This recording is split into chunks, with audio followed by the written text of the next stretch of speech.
What brings you mobility back?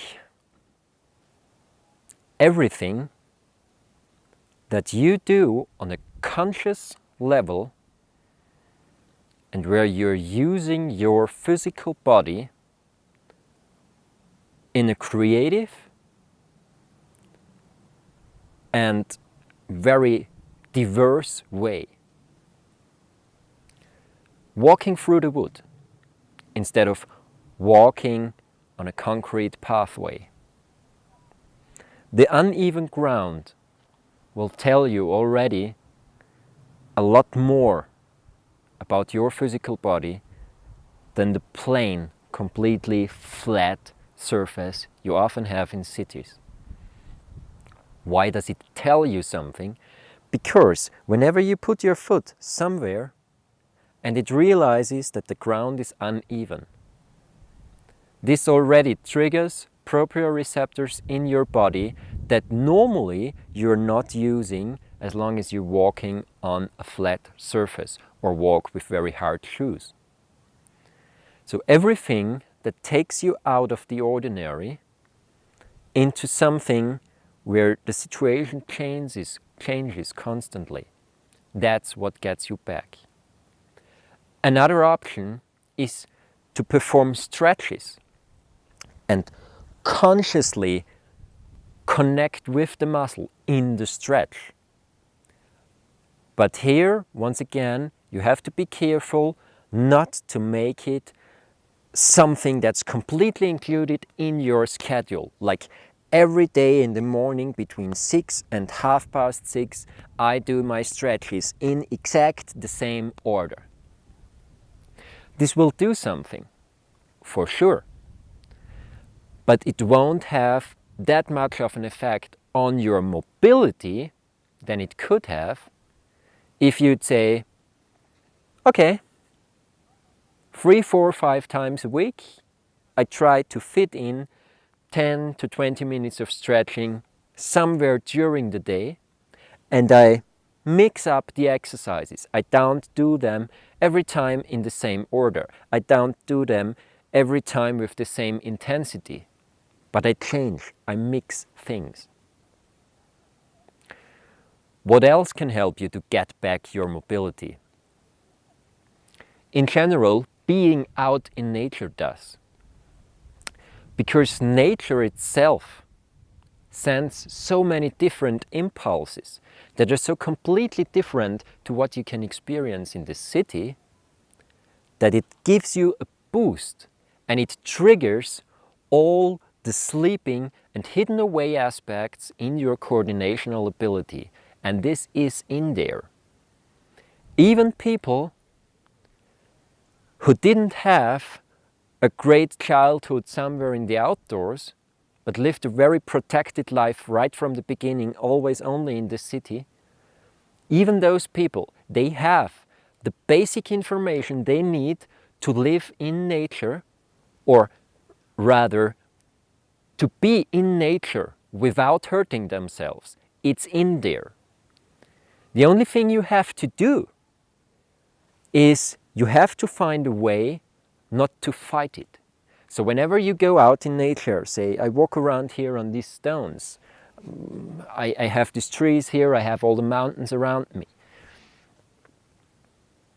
Sometimes people tend to feel unsafe, unsettled, as soon as they come to a surrounding where they don't have that much experiences, which is understandable. But because of that, sometimes fear arises. And what you want, getting back your mobility, is on the other side of this fear.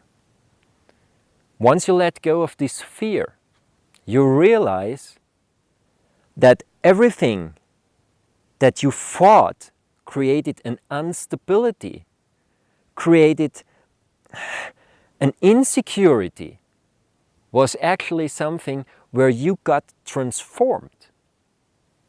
Nature is always having an effect on the human body in a positive way, as long as you don't go out in a thunderstorm and get hit by lightning or something like that. But as long as you move in nature, Nature does its healing part by itself. I don't have time in this video to go into greater scientific detail about why exactly that is, about which hormone-like substances you can breathe in when walking past trees that regenerate your DNA and stuff like that. There's tons of scientific studies about all those things. So that's not just some strange idea of, well, reconnect with nature because everyone tells us to. No, there is a lot behind that, and it's true.